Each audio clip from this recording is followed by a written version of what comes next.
Hey guys, my name is Matt Dunnigan, and today I'm going to talk to you about the Cumberland Presbyterian Church.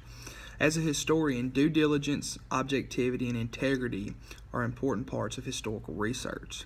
As I began pondering a denomination to research, I began to quickly turn to the Cumberland Presbyterian Church because if I was not a Southern Baptist myself, that's probably the faith that closely aligns with my beliefs. And so I was very interested to see how they began and do a little background research on them. The Cumberland Presbyterian Church grew out of the Second Great Awakening and traces its roots to the Presbyterian churches of the United States of America. In 1745, the Presbyterian churches adopted the Westminster Confession of Faith, and upon its adoption had no idea the unintended consequences that would be caused by this action.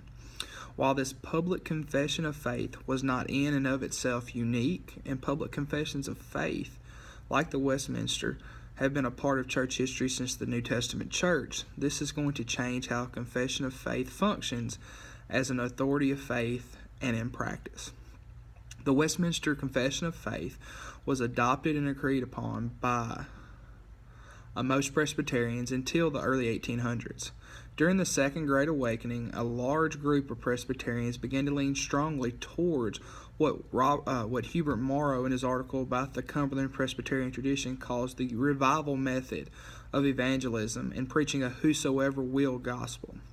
This schism between the Presbyterian churches of the United States is going to grow out of the two sides of this debate. Those for in agreeing with this revival method of evangelism and the preaching the whosoever will gospel, and those who are opposed to it. The issue that began and ended with the Westminster Confession was the issue of the Bible itself being sufficient to rule on all the major issues of church importance. A group of Presbyterians believed that the Bible was the beginning and end on matter of doctrine and theology, while others put more stock in the man-made confessions of faith. This schism, as well as one over specific doctrines, will be what is going to birth the brand new denomination. The whosoever will gospel was in direct contradiction to the Westminster Confession's doctrines of predestination and election. That is, that God had chosen some from before the foundation of the world to receive salvation and others to be condemned to hell. Those who were destined to become the Cumberland Presbyterian Church disagreed with this view after the Second Great Awakening and wanted to adopt what they're going to term a loose subscription viewpoint to the Westminster Confession. That is, they still wanted to be a charge of the Presbyterians and the Synods, but that their independent groups did not have to just subscribe to the doctrines of predestination and election. The crux of this matter is succinctly stated by George Marsden in his book, The Evangelical Mind and the New School Presbyterian Experience.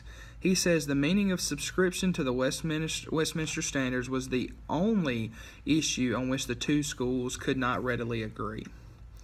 Due to this issue, many of the ordained ministers that disagreed with these doctrines and were loose subscriptionists were suspended by the Presbyterian churches of the United States of America.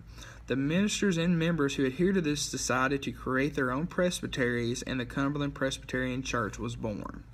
The Second Great Awakening and the revivalism and evangelistic zeal that accompanied, or in better terms, were the very tools that fueled these awakenings.